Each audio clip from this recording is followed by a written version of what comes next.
Hi, everybody. Welcome to the Wellness webinar today. Thank you for joining.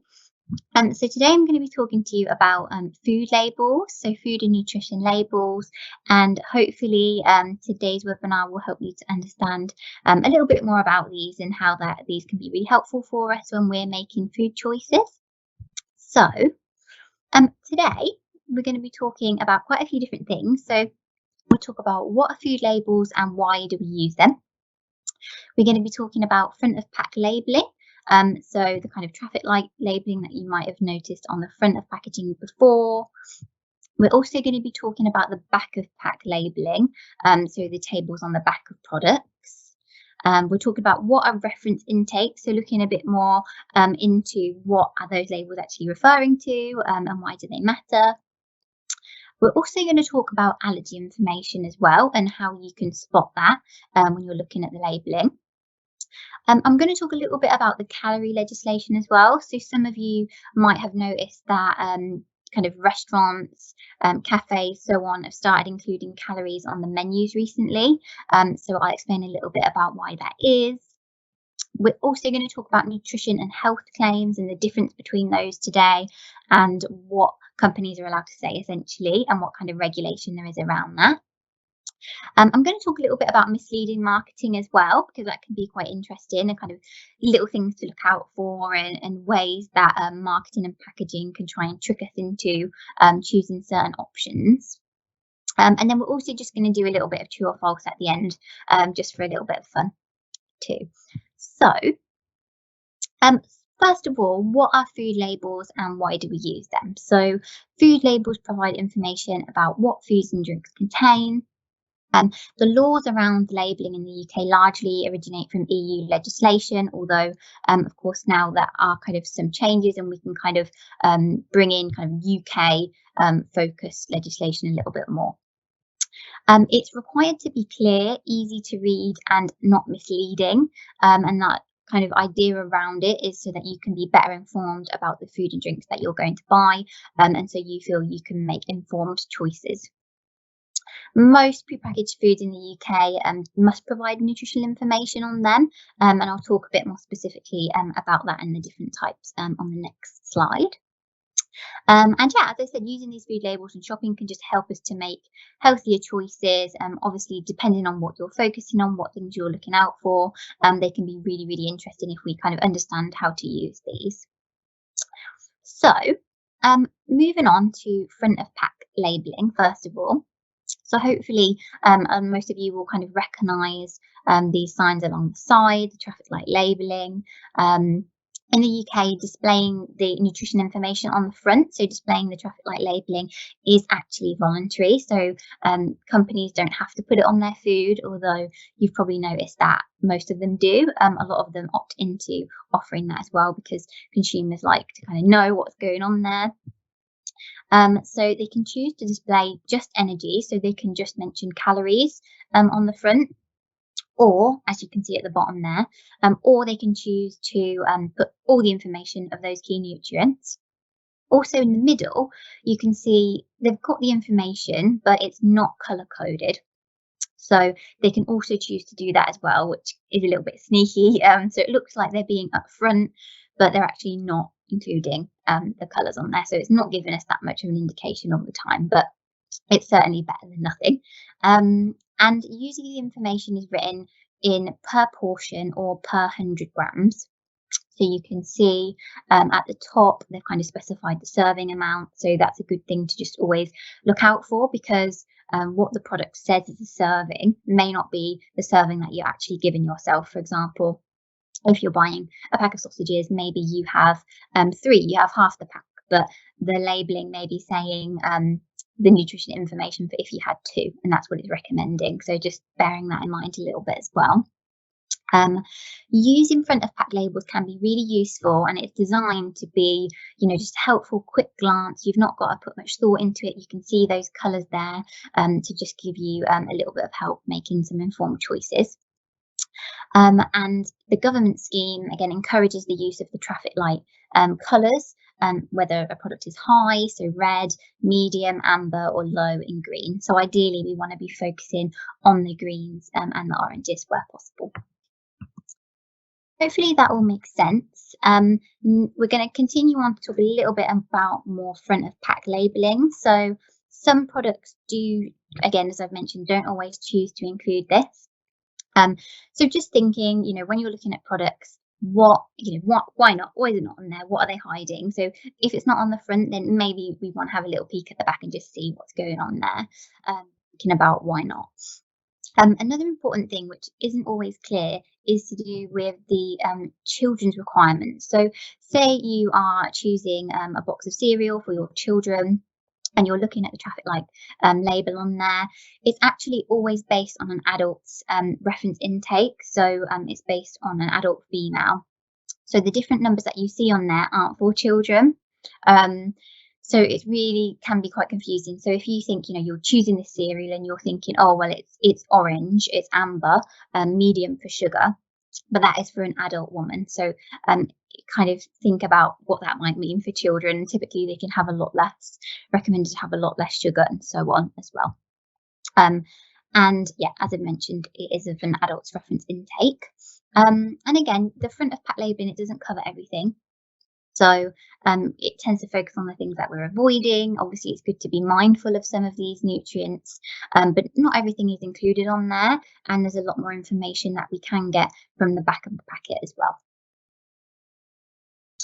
Oh, and another point as well, the last kind of point to mention on the front of pack is that often it gives you, again, as I mentioned, it in the serving. So products such as cereal, for example, often it recommends 30 grams. And if you've ever actually weighed out 30 grams, you'll see that it's a very, very small amount.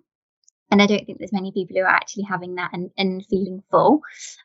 So the amounts on there, I think if you're doubling the portion again, it will look quite different as well. So just to bear that in mind a little bit too. But moving on to the back of pack labelling. So the majority of pre-packed products, again, by law, have to have the back of pack nutrition labelling on there. So this has been around for quite a long time. The front of packet nutrition labelling is a bit newer. So on the back, you'll see these tables, just like the ones on the side of the slide. And they must include for law energy, the fat content, saturated fat, carbs, sugar, protein, and salt. So they have to put that on there. So you will always find that on pretty much all prepackaged products. Often companies will include other nutrients as well. So things such as fibre, that's normally included. And they can mention different levels of vitamins and minerals in there as well, which can be really helpful to know too. Back of pack labelling can be quite overwhelming. It can look quite daunting, seeing all those listed and all these different numbers. So that's kind of why the front of pack came in, really, to make it a little bit easier and a little bit less stressful for everybody who are wanting to kind of be a bit more health conscious. It can be really helpful using the back of pack when you're comparing two different products, because it always has 100 grams on the back of the packet. So as you can see in the kind of image below, you can kind of look at the back of one, look at the back of the other, see the energy and compare it exactly 100 grams by 100 grams. Whereas if it was the front of packet, they might be saying giving different recommended servings, which could make it hard to compare, if that makes sense. Often these days, though, more often than not, they are put in like a serving size. So for bread, for example, on here, it gives the details for each slice. So you could, again, compare each slice of bread. And I often do that for things like bread. If I'm choosing bread and there's a few different options, I'll just look at the back, compare which one has the most fibre, and I'll just go with that one. And also the ingredients list, which I think not a lot of people always refer to. Here's an example of the ingredients list. And this is actually in order of amount, so the proportion that the food makes up in the product. So I believe this is for like a curry sauce. So you can see on here, it's got percentages for tomato, for peppers, for spices, and you can also look for sugar and salt in there as well. And you just get a rough idea of how much is in there according to kind of whereabouts it is on the list. So if you're ever unsure about certain products, you can have a quick look at the ingredients list as well. And that can be quite helpful. So kind of to help make that all make a little bit more sense, thinking about what are reference intakes. So, reference intakes have been set again by European law, and are based on an average sized woman doing an average amount of physical activity. So, all of the kind of recommendations and what you see on the traffic light labelling, that's essentially what it's based on. It's not based on man's because, for example, if it was men's requirements, women would kind of be aiming for like that higher amount, or they'd be over consuming those things if they were to go off of that. So it's based on the lower requirement. In the table, you can see you don't need to worry about kind of remembering all of these numbers, but these are kind of the max amounts that are recommended in that table there as well for an average sized woman.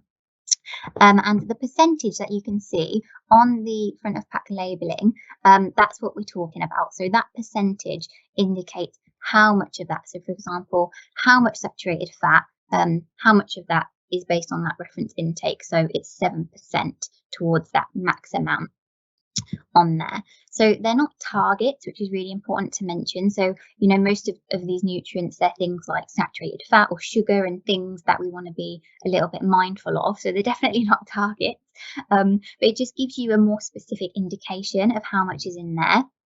So, for example, you've got the green, you've got the red, but say on here, we've got sugar, 34 grams, it says it's red. But what if it was 50 grams or something like that? So the range can be quite wide. So it just gives a bit more of a specific percentage for you to bear in mind what that's contributing towards your intake on the day. And yeah, again, so it's kind of an easy glance. And it helps you to kind of put it in the context a little bit more, having those colours and those percentages on there too. And we'll go on to kind of talk a little bit more about the different nutrients and what they actually mean as well. So just to make clear, I've put a little asterisk on there. I've put a circle around there because it has the asterisk, just to say that the sugar recommendation on here, there are a couple different sugar recommendations. So I'll clear that up in the next slide now. So just a little bit more information then about some of the key nutrients that I mentioned and what they actually mean. So first one we've got is salt.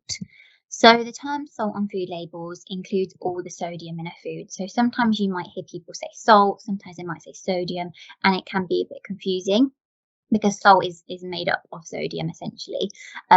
So salt tends to be kind of the clearer one to put on the foods. It's more the sort of thing that we use at home, so it makes more sense to focus on salt itself.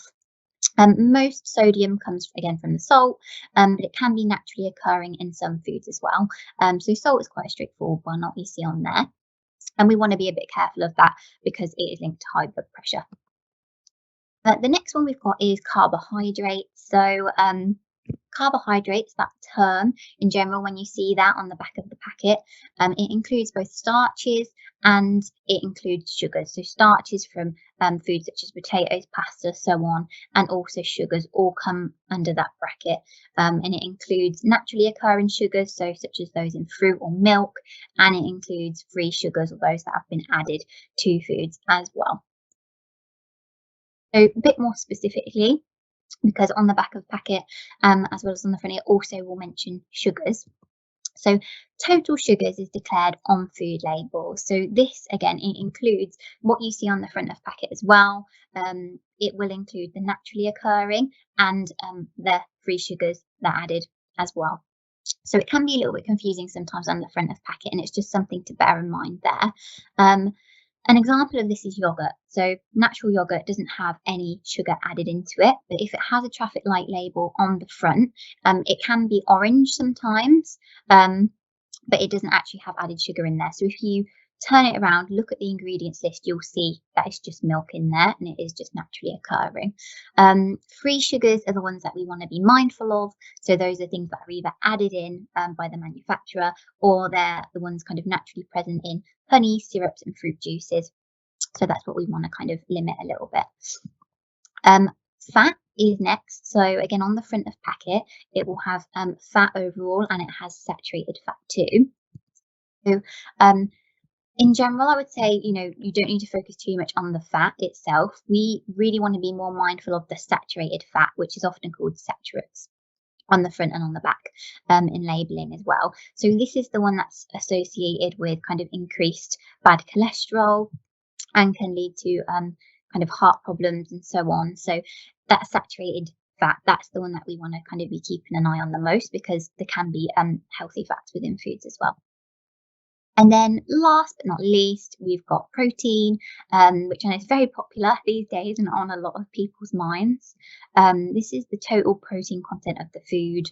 And again, it's important for the body to kind of be able to grow and repair itself. Most adults in the UK get more than enough protein for their needs, so it's not a concern. And again, it's not on the front of the pack, so it's not something you can see on there, but you can have a look at it on the back of the pack if that's something that you're interested in. So that's it really, covering the kind of main front of pack and the back of pack nutrition labelling.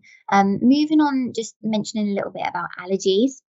So there are labelling laws in place to make it easier for people with allergies to check what is in products. There are 14 common allergens, and they're kind of listed at the bottom of the slide here. And they must be emphasised clearly on the ingredients list. So this is an example. They're normally in bold. Sometimes it can be underlined or in capitals, but they're normally in bold. And if it isn't obvious whether an item includes an allergen, so for example, if a product contains tofu, tofu is made from soya, but some people might not know that. So it won't just have tofu in bold, it will have tofu and then soya. So it has to be really, really clear, because of course for some people it can be life or death. And recently Natasha's law came in as well, which now means that all prepackaged food for sale directly must have a label on which displays the allergens, the full ingredients list, to help people to make safer choices as well. So it's more easy than ever to be able to kind of identify those on products as well, which is great. And calorie labelling. So again, as I mentioned at the start, some of you might have noticed that there's more calories going on recently, or at work, in canteens and so on. You might have noticed that there's calories on the menus now, or calories on the display counters. And this is because there is new legislation that has recently come in April. It's part of a drive by public health to kind of target restaurants, takeaways, because we are eating out of home more than ever. So just to kind of increase awareness around that, it has to be displayed at the customer's point of choice. So you might see it on the menu, again, you might see it on the display cabinet, on apps. If you look at the menu on those, it'll often be on there too. And the idea is to help encourage awareness of how much energy is in different foods and encourage healthier choices. Only larger organisations need to do this. So smaller organisations may not have this. Some of them might opt to do it, but if you notice that some of the places that you're going to aren't offering it, then that might be why. It is a little bit controversial, and not everybody agrees with the calorie labelling, because it places the focus on the energy rather than the nutrient content of the meal. So again, it does offer some useful information, but of course just picking the lowest calorie option doesn't necessarily mean that it is the most balanced or the healthiest option. It doesn't apply to alcoholic drinks. So often you might see a drinks menu with all the calories on, and it'll just be missing from the alcoholic drinks. And that's because at the minute it doesn't apply to those. And again, another reason it's a little bit controversial is because it can be quite difficult for those with a kind of history of eating disorders, or those that are struggling with their relationship with food, because calories are just everywhere, and it's hard to make a decision without basing it around those numbers and actually thinking about, what sounds satisfying, what is the balanced option at the moment. So just a few things to consider, but hopefully that helps to make sense why you might be seeing a few more numbers around at the moment. So moving on to nutrition and health claims.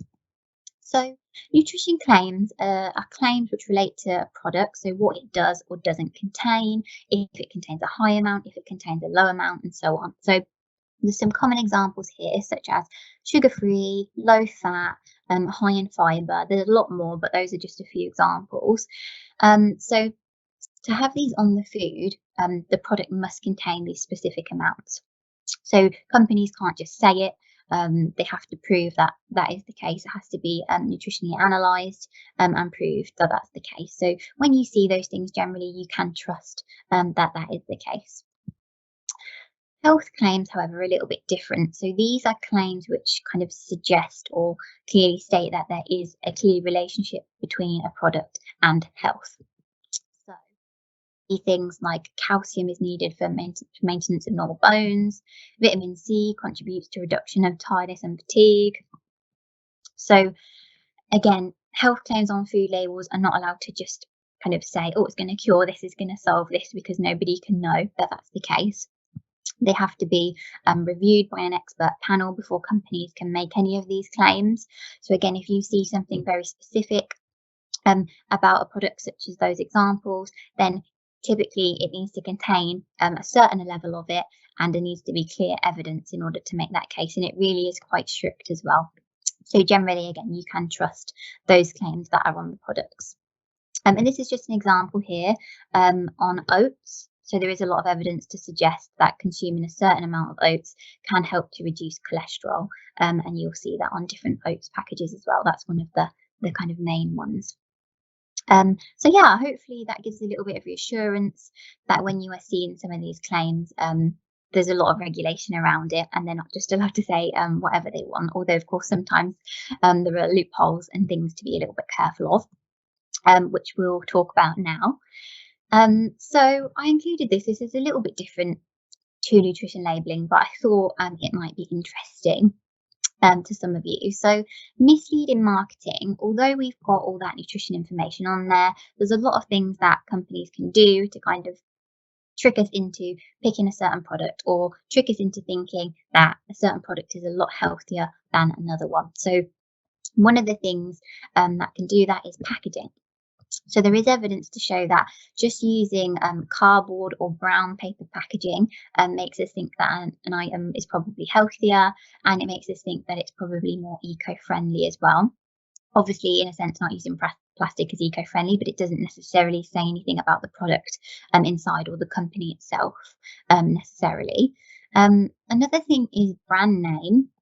So a lot of companies, use words like nature and valley, and they use terms which are associated with health and the outdoors and nature to make us think, well, oh, this must be a really healthy company. Color psychology is also a thing as well. So a lot of products which are trying to seem healthy tend to have green on the packet.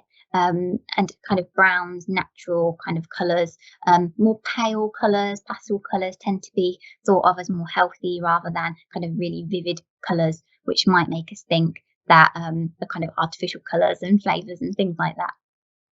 The size and shape of a packet can even have a big impact. So generally, we think things that are kind of taller and slimmer products tend to be lower in calories. We tend to assume that they might be better quality just because of the look of them. A lot of products, again, contain different imagery. So you can see on here, they've got kind of, I don't know what the proper word is, but the stick that you use for honey, quite natural and idealistic.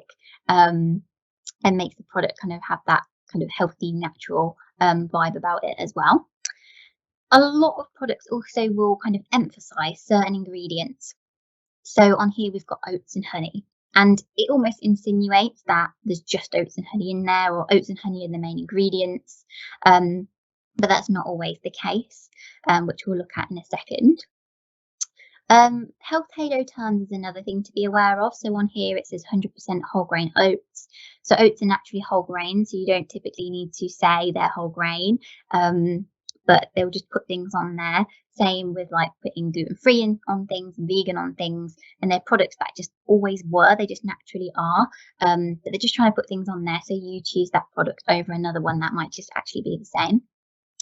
And not providing the full front of pack labelling. So you can see on here, they have included the front of pack information, but they haven't colour coded it, and they've put just like this yellowy colour over it, and it almost makes it seem neutral and as though they're all fine, but they haven't been completely upfront. So again, just wondering why that is.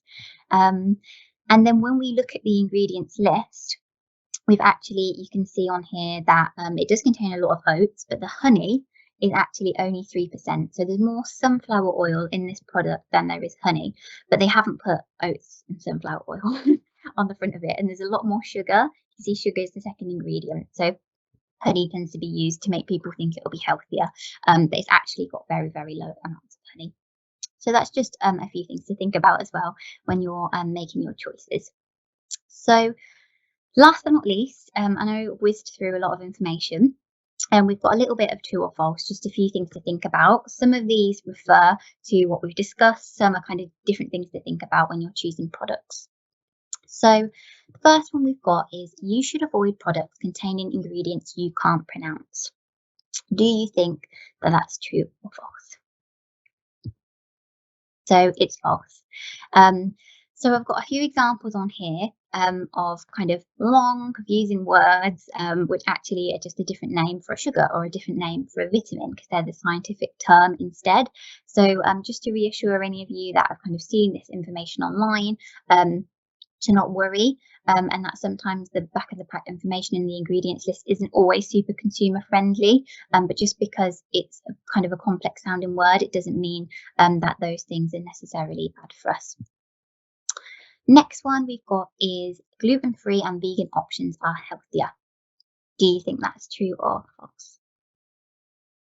I think I've also put false. So you only need to be avoiding gluten if you have celiac disease, if you've got an intolerance, that gluten clearly makes you feel unwell. Otherwise, gluten is perfectly healthy for you to be consuming.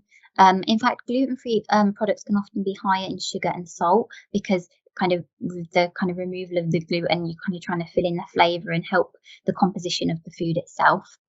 So it can be sometimes less healthy.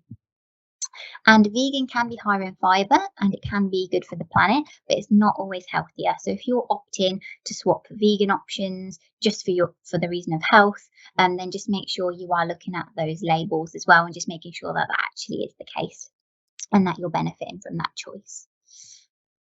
Next, we've got if the traffic light label for sugar is red or orange, the product contains added sugars. True or false? So this is false. So we did talk about this. So it's to do with, for example, if a product has naturally occurring sugars in, like the yogurt example, it can still show up on the total sugars on the front of the pack labelling. So if you're unsure, just remember to have a little look around at that ingredients list as well.